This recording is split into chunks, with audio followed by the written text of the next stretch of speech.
Hi there and happy Easter. My name's James. I'm one of the pastors at Campbelltown Baptist. This Easter we've been looking at Mark's Gospel to see an account of Jesus' death and resurrection. We've just spent the term working through the first half of Mark's Gospel. I'm going to read Mark chapter 16, verses 1 to 8. Let me read. When the Sabbath was past, Mary Magdalene, Mary the mother of James, and Salome bought spices so that they might go and anoint him. And very early on the first day of the week, when the sun had risen, they went to the tomb. And they were saying to one another, "Who will roll away the stone for us from the entrance of the tomb?" And looking up, they saw that the stone had been rolled back. It was very large. And entering the tomb, they saw a young man sitting on the right side, dressed in a white robe, and they were alarmed. And he said to them, "Do not be alarmed. You seek Jesus of Nazareth, who was crucified. He has risen. He is not here. See the place where they laid him. But go, tell his disciples and Peter that he's going before you to Galilee. There you will see him, just as he told you." And they went out and fled from the tomb, for trembling and astonishment had seized them. And they said nothing to anyone, for they were afraid. When I was a kid, I ran away from home for an afternoon after having a fight with my brother. And I remember walking back to the house, knowing the reality that my parents would have been really afraid and probably pretty upset and pretty angry. I remember wondering, will they forgive me? I think in my life as a Christian, I've sinned in ways that have left me feeling huge guilt, and I've wondered that question, will God forgive me? Will he forgive me again? Maybe you've had situations like that in your own life. Whether it be situations with people that you've wronged, or whether it just be wondering whether God would welcome you back, wondering if there's any way back to fixing the relationship. Maybe today you're watching and you're not a Christian. I'm so glad you're watching. Thanks for watching. Easter is really, really good news. But maybe you're wondering, could God accept me? Maybe you're a Christian and you know that your life is marked by a pattern of sin that troubles you, and you wonder, will he forgive me this time? Well, today we're going to look at the resurrection of Jesus. And just as a car with no wheels or no engine is useless, so too Christianity without a resurrection is useless. If Jesus didn't rise from the dead, the whole thing falls apart. And at the start of Mark's Gospel, Mark said that this was good news. That's what gospel means. This is the good news about Jesus Christ, the Son of God. And I want to say very clearly, without the resurrection, there's no good news. It's just really a sad story about a bloke who was at best deluded, at worst evil, who died in tragic, brutal circumstances. If he didn't rise, it's not good news. And Mark's take on the resurrection is unique amongst the four Gospels. It's short, it's sharp, there's no resurrection appearance from Jesus. Now, if you've been with us throughout the series, we've been saying that so far in Mark's Gospel, the first 8 chapters, Jesus is the King who rescues. He shows these signs of the kingdom that point to the fact that he's the Christ, the Messiah, that God's promised King who will save his people. And from Mark 8, we've seen that Jesus is the suffering Messiah. He's going to save by dying. For some of us, the idea of a resurrection seems so unbelievable and ridiculous. And as a result, we write off Christianity and we write off Jesus altogether. For others of us, those of us who've been Christians, maybe for a long time, the idea of the resurrection is just so normal. It doesn't really move us and it doesn't really shape our lives. And so today I want to do two things, consider two questions. The first one is why believe Mark's account of the resurrection? Why believe that Jesus actually rose? And secondly, how should the resurrection shape our lives now? Why believe the resurrection occurred and how should it shape our lives now?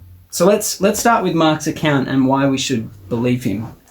Before I was a pastor in a church, I was a teacher and my background is history. I can't claim to be a great history teacher, but I do have some history in my background. And there are a few things to note about Mark's account that give it historical validity, that make historians take it seriously. So firstly, Mark keeps repeating names of women. Mark's gospel was written about 35 years after Jesus' death and resurrection. And the fact that he lists names suggests that you can go and check with those women as to what they saw. And it's also worth noting that in all of the gospels, women are the first eyewitnesses of the resurrection.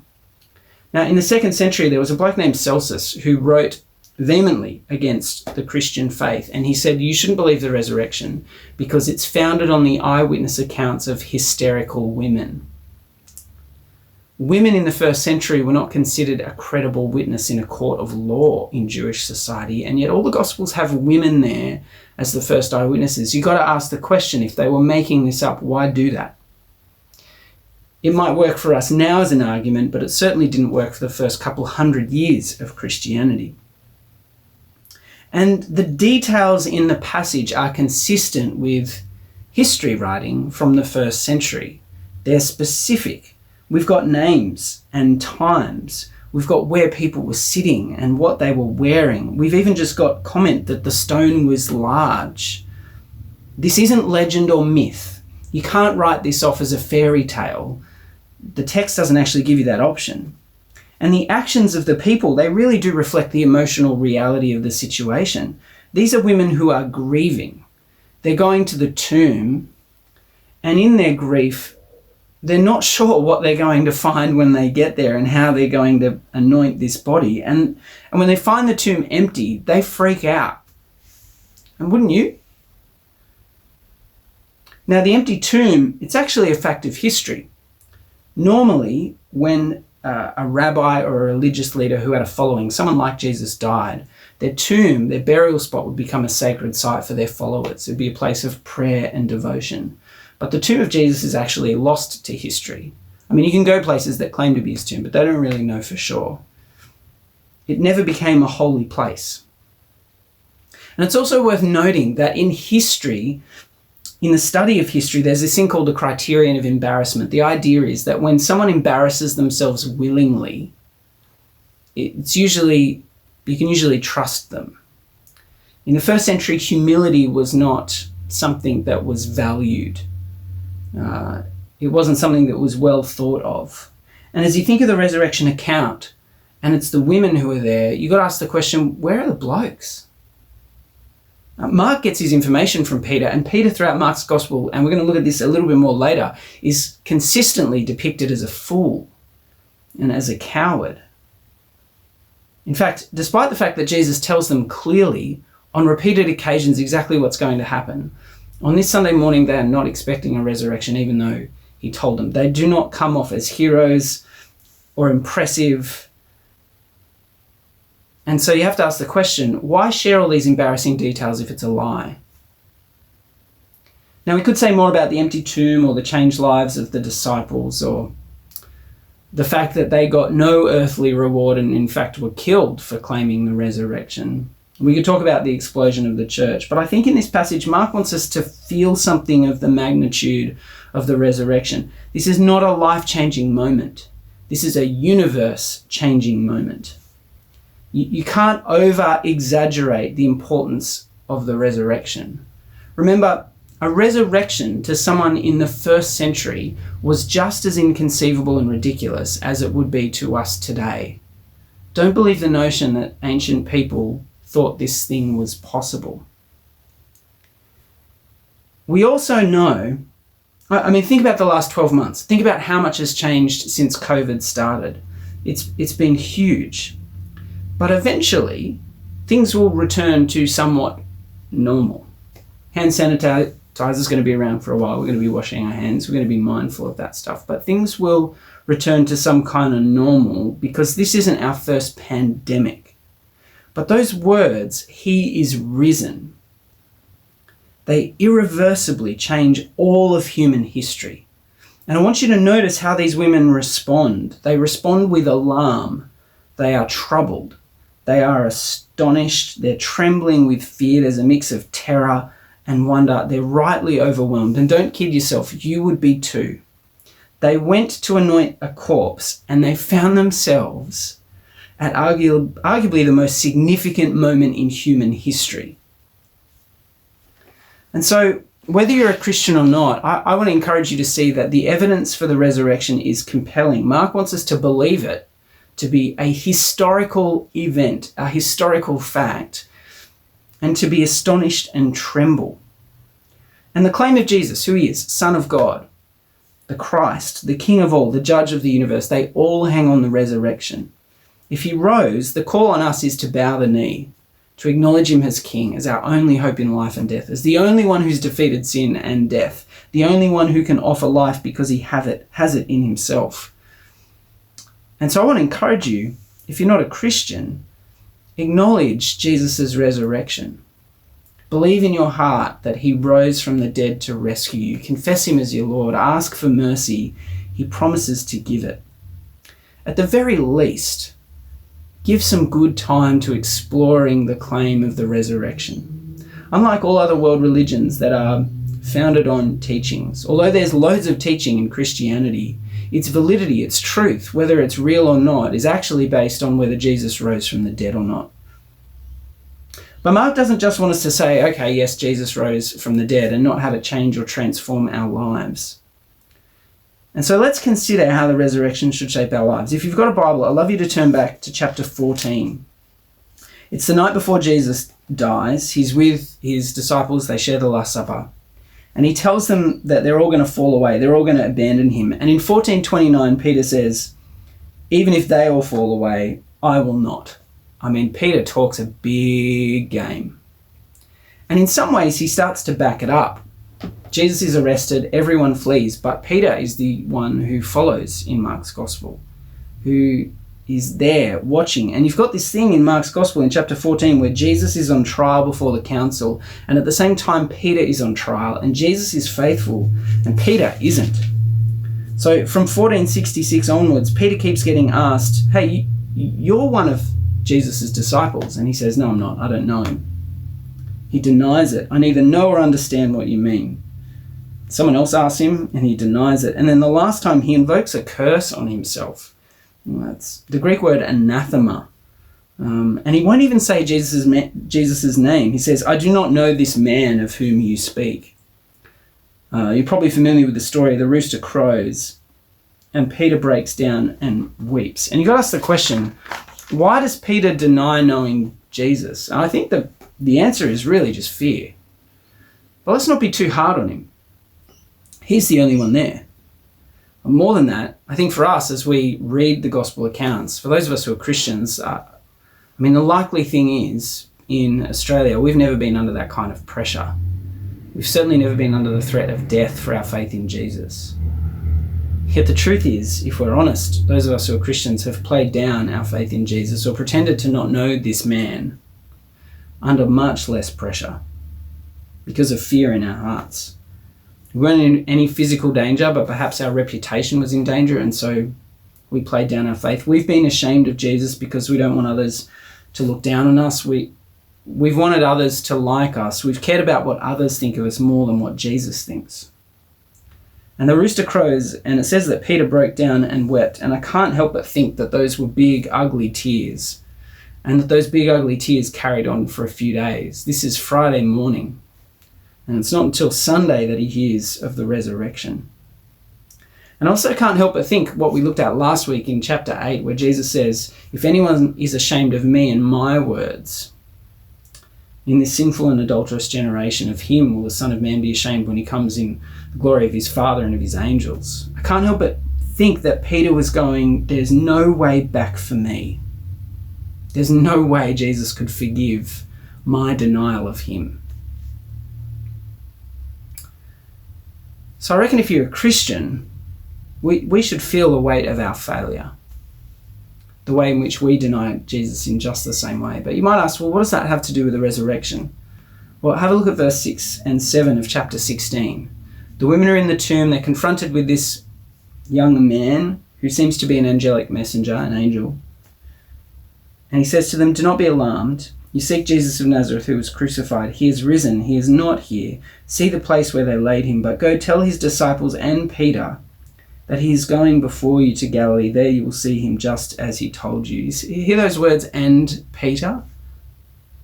The first message from Jesus to his followers after he's risen is a word of forgiveness, of mercy, of grace. Think of what the message could have been. Could have been, guys, you messed up. It could have been like what we as parents or our parents said to us, I love you, but I am so disappointed. Or I'm disappointed without the I love you part. I mean, he mentions Peter. Peter, you said you were going to die for me, but you failed miserably. But what does he say? Tell his disciples and Peter that he's going before you to Galilee. He could have roasted Peter, but he holds out a word of grace. Peter's probably spent the last few days thinking that he is not worthy to be in the kingdom. And Jesus says, Peter, you're still one of mine. I wonder, why do we assume that God hates us when we fail? Or that he wants us to suffer a bit before he forgives us? Why do we assume that God is perpetually disappointed, as if he's surprised at our failures? Why do we think that his love is tinged with regret? Like when you buy something and it's not as good as you thought it would be. I wonder, what do you do when you get something wrong and you sin against others or against God? Do you despair? Do you assume all the difficult parts of your life are God punishing you? Do you give God the silent treatment, or do you sin more because you go, oh, well, who cares? It's not even worth trying. I'll just throw out my faith altogether. I can't help but think that Peter was wallowing for those 3 days, that Friday and Saturday and Sunday morning were very dark. And then came those words of forgiveness and Peter. You know, we say that Jesus died for our sin, and that's true. It means that when a person trusts in Jesus, you can be sure that God's not punishing you because Jesus has already been punished in your place. But the resurrection here in Mark's gospel is proof that forgiveness is real, that God's love is lavish, that he offers it to all. And so I want to encourage you to run to him. Like Peter should run to Galilee. Confess his sin, because Jesus is waiting. I read Psalm 40 this week, and it says in Psalm 40 that God's mercy is unrestrained. It's out of control. He's not holding it back. The New Testament will talk about him making us alive because of the riches of his mercy. And so whether you're not a Christian and wondering whether God would welcome you at all, or whether you're a Christian who sinned again and you feel like God doesn't love you anymore, let the weight of the words and Peter wash over you. Let them remind you that God's forgiveness really is ready and offered always. You can be sure that Jesus paid the penalty for your sin, and that when he offers you forgiveness, he offers it in full. So we've seen that there's really good evidence for Jesus' resurrection, that you should believe it and marvel at. And we've seen that one implication of the resurrection is that Jesus really does forgive, and he really can forgive you. I want to show you one more implication, two sides of the same coin. It is strange in Mark's gospel that there's no resurrection appearance from Jesus himself. That's weird, isn't it? You'd think Mark would include that. In fact, it's so strange that if you notice, most Bibles after verse 8, there's a little note. There's a note in mine. It says, some of the earliest manuscripts do not include 16:9 to 20. Here's the thing. I don't think verse 9 to 20 were written by Mark. They're not original to his gospel. And that shouldn't make you not trust the Bible. It should make you trust it more, so that when there's a note like that, you can know. All the earliest manuscripts don't include it. It's like some scribes early on in Christianity went, hang on a minute, Mark forgot something, let's add it in. And so it's good to consider, like, why did Mark do that? Is he dumb? Did he run out of ink? Did he make a mistake?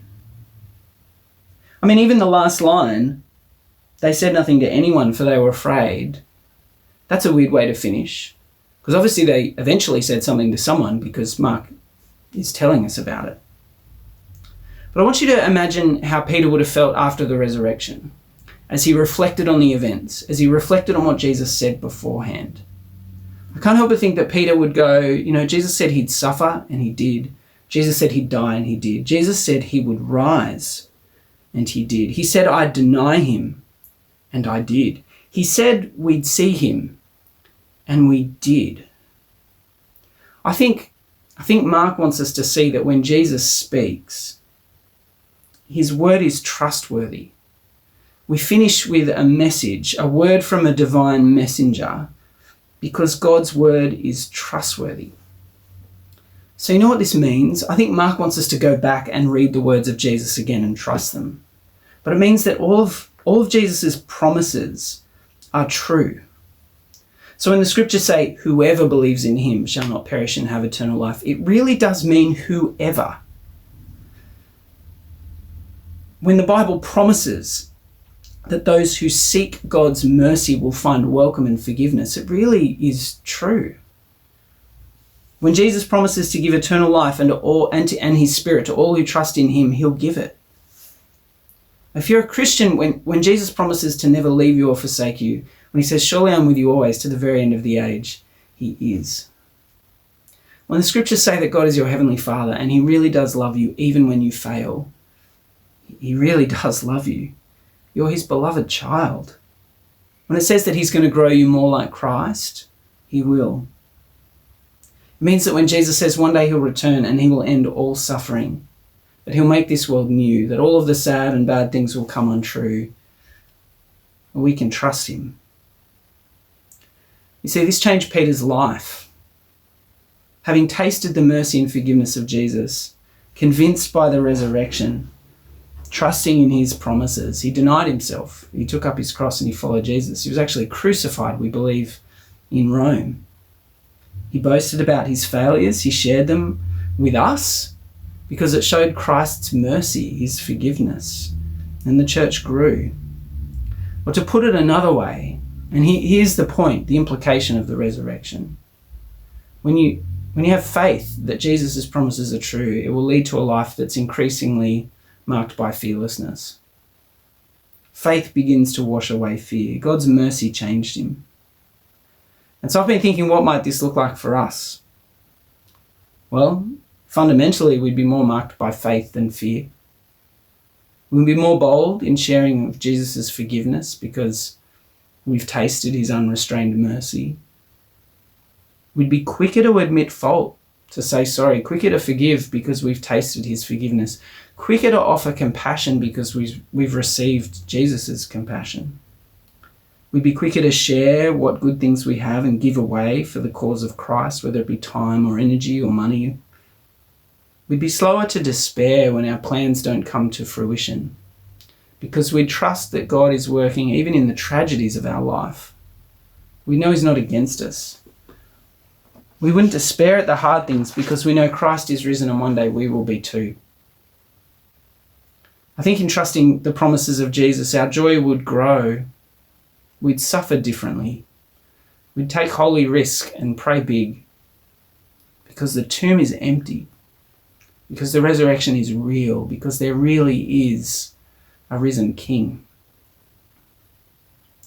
If you're watching this and you're not yet a Christian, you're checking out the Christian faith, I want to encourage you. God's call on your life is for you to come to him and admit that you need his help.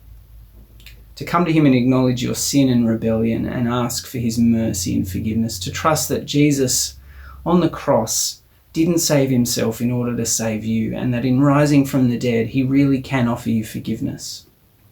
And the call on you is to receive it, to ask for it, to not come offering all that you have as if you can somehow earn forgiveness, but to just offer your sin and trust that Jesus paid it all. And I want to encourage you, there's none like Jesus. There's no mercy and love like his. Make today the day where you ask for his mercy because he's ready to give it and it's unrestrained. Maybe you're watching this today, you consider yourself a Christian, but you know that you haven't really been living a life that's marked by Jesus being your Lord, your ruler. You're really running your own race. Maybe it's been months or even years or decades since you've belonged to a church. Maybe Jesus, you give him some thought when there's a moment of trouble. But you know that you're not really living a life that follows him.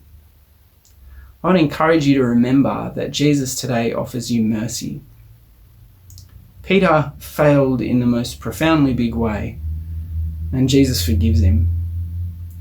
And if you're a Christian who's been away from the Lord for a long time, you've walked away from him, Jesus is ready and waiting with open arms. Come back to him today.